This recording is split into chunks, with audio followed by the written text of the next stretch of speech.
Hey there, YouTube friends. It's Ranee with the Woolly Llama Shop. And you know that missing footage I could not find last week? Well, I found it, so I'm going to put it here in the beginning of this one before I add the new stuff. So I just thought I'd put a little note in here about that this is from last week. So glad I found it. Glad I could share with you. And I'll try to find some nice music to go after this to fill in the silence. So enjoy.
Hey there, YouTube friends. It's Ranee from the Woolly Llama Shop, and I am back. Well, kind of. I am back. Never mind the unmade bed, please. So I'm back in Lafayette. This will be my first day back to work, but I wanted to, sit and chat and show you that I'm really working on my gnome. This is how much I've gotten done. That and this little mystery piece here. I am totally bummed that I lost some of my footage, but that's okay. At least you can see I'm holding myself accountable. I am working. I'm taking a page from Joy's book, Joy at Find Your Joy, and I'm holding myself accountable by making videos. So I am gonna sit and chat. I don't normally do that. I don't know how long I can chat because I don't know how much I can chat and crochet. At least I'm on the part where I'm doing like one in every stitch so that it's not hard to count. And I've got my counter on my thumb, my row counter. I don't know if you can see that. Just a nifty little Amazon find I found several years ago, so I probably couldn't even provide you a link if I wanted. But I think it's just called a ring counter. So today is Thursday, December 11th, I believe. And so I got to come back yesterday. Yesterday was a very whirlwind of a day. Busy trying to get stuff done before I came back. It was a difficult drive because the vision is not equal in both of my eyes. I do have an appointment on Monday, which means I've got to drive back like this. But I mean, it wasn't bad. I'm just having difficulty reading road signs. Luckily, it is a straight shot, and I don't have to like really pay attention to where I'm going. I just have to keep it between the lines pretty much. But the only thing that worries me is like construction signs and information signs, stuff like that. You know, and it's just annoying. It's not really bothersome. The only bothersome part was it was starting to get a little bit dark when I finally got here, and this one, I had a cataract before, but now the cataract is worse in the eye that I had to have surgery on because that gas bubble made it worse.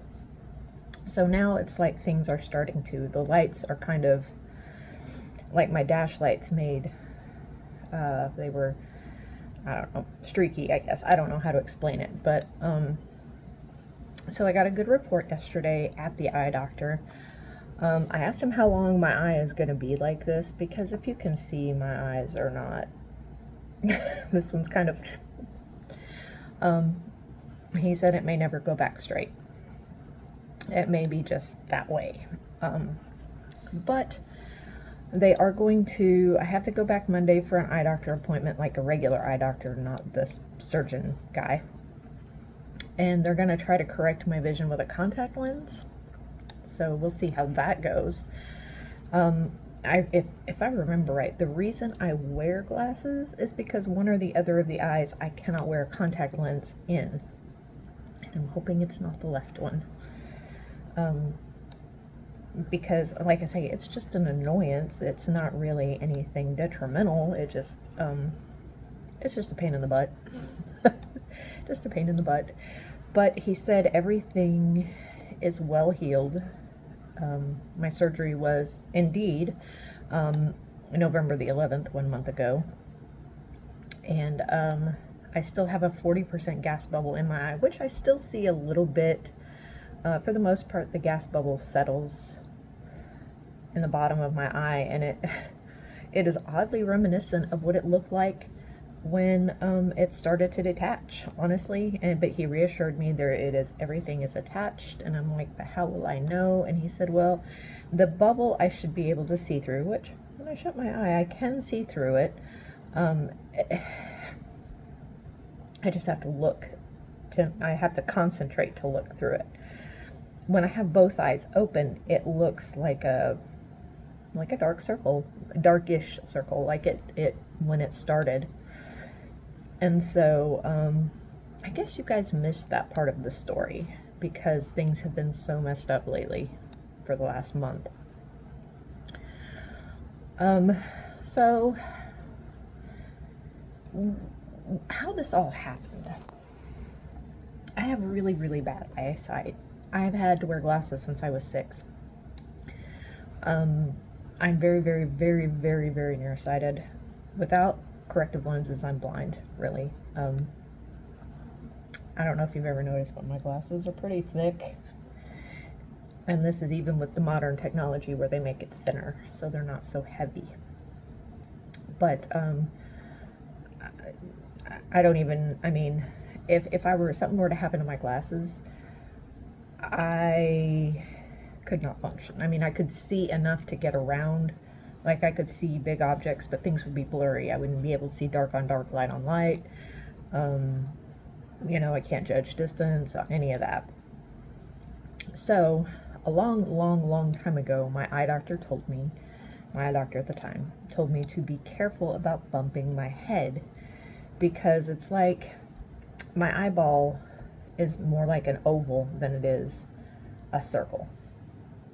And the more blind I get, basically, the worse my vision gets, the longer this gets, the more the retina gets stretched. And one good thump to the head, and it would detach. So that's still out there for this eye.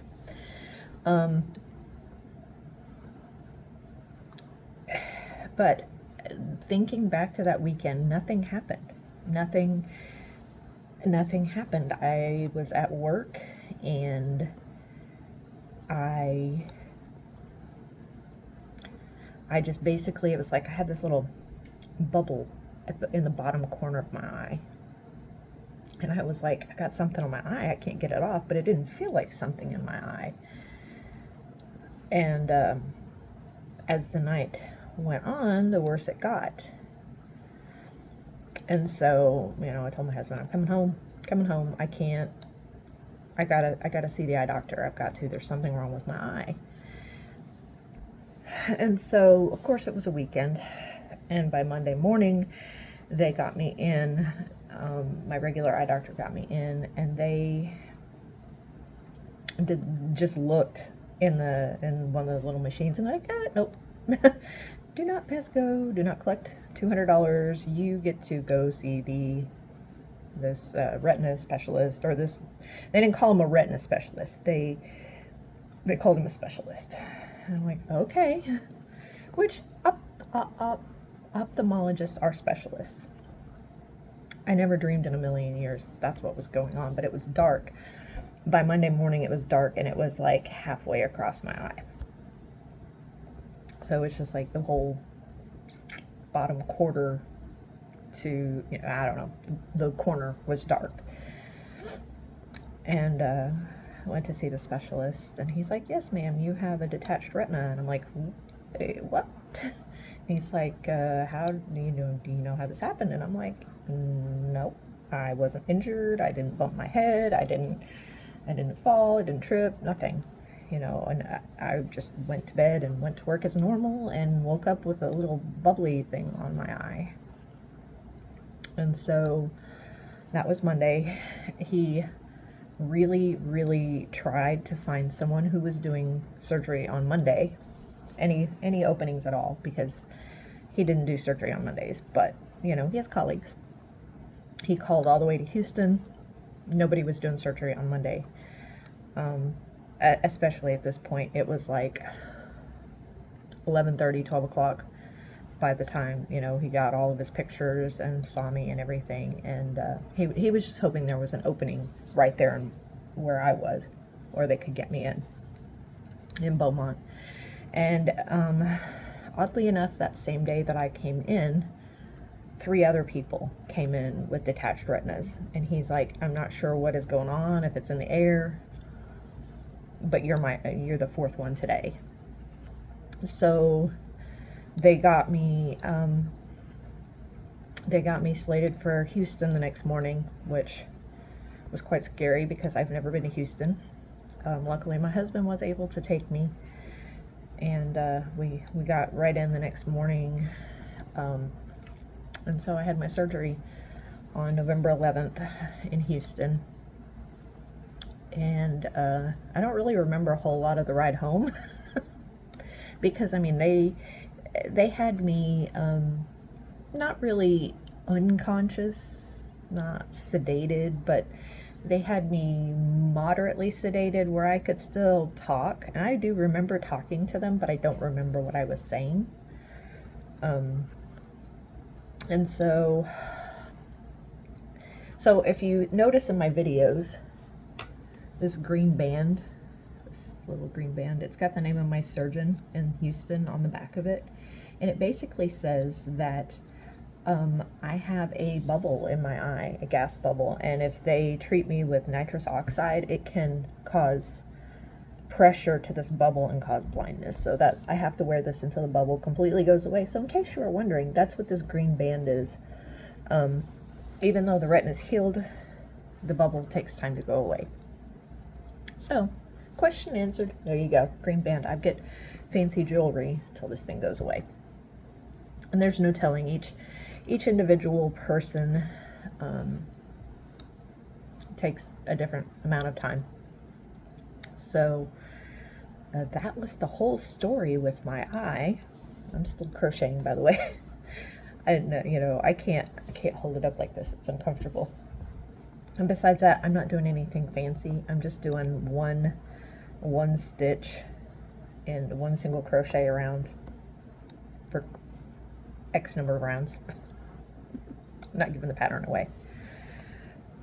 So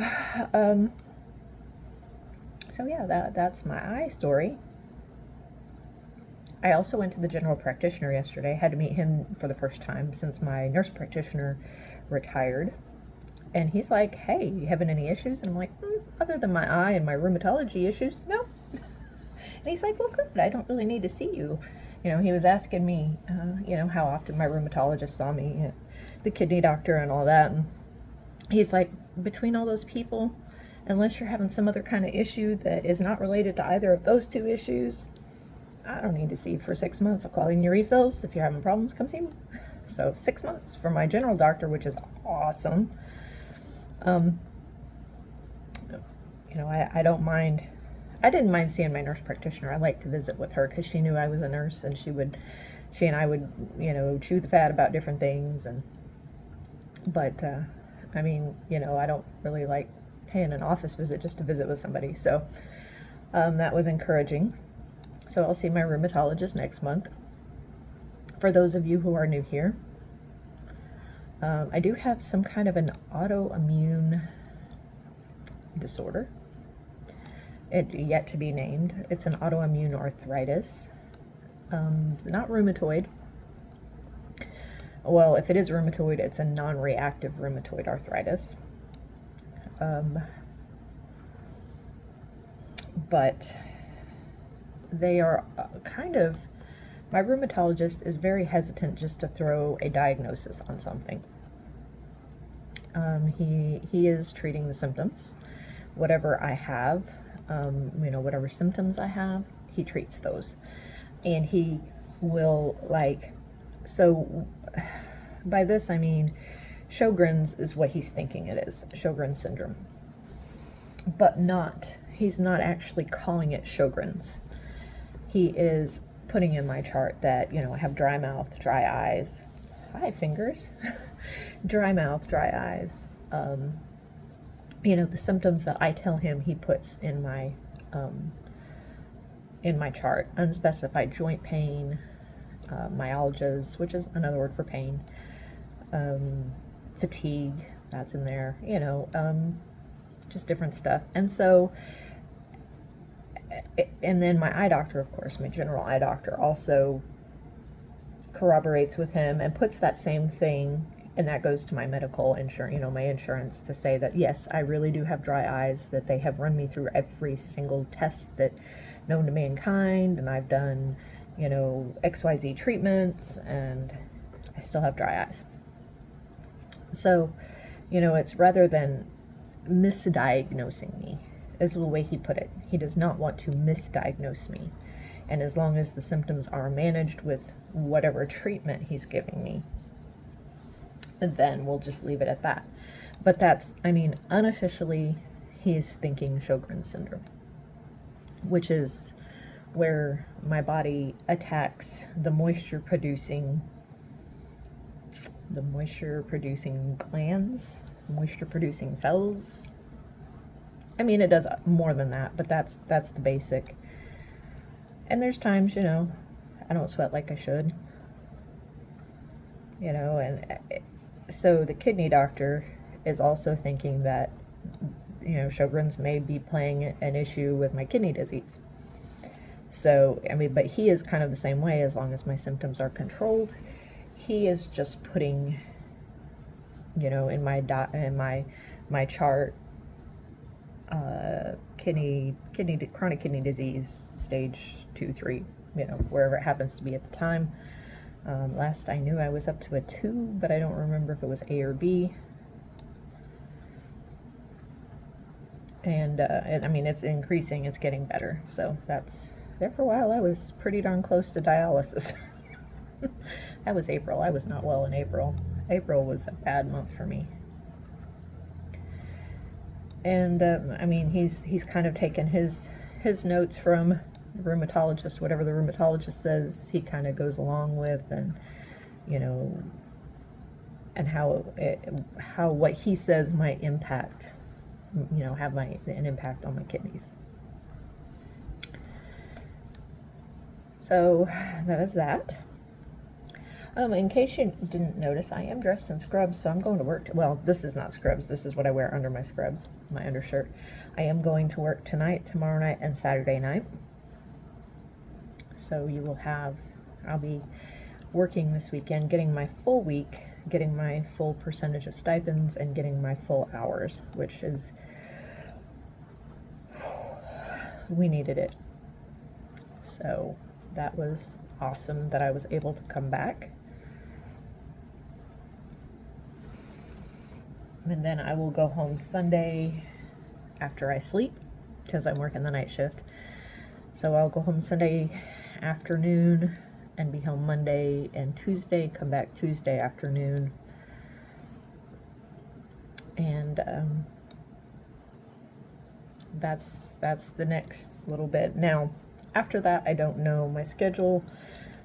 I don't really like to come home when I only have 2 days off because it just seems like, you know, I drive home and then if I work a night shift, then I have to sleep after my night shift. So I'm really just driving home to spend the night and just drive right back the next day.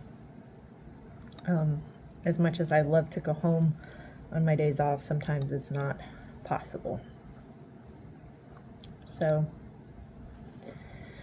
but that is that. So I'm hoping I can get this up today. Actually, no, I'm not putting this up today. This is Monday's video. This is because I'm working on the gnome. So I'm working on this for Monday. I was going to say you will see a video tomorrow, which you will see it tomorrow, but you won't see this video till Monday. And so, yeah, never mind. I'll just keep that to myself. There's no sense in telling you, yeah, even though you're seeing a video tomorrow.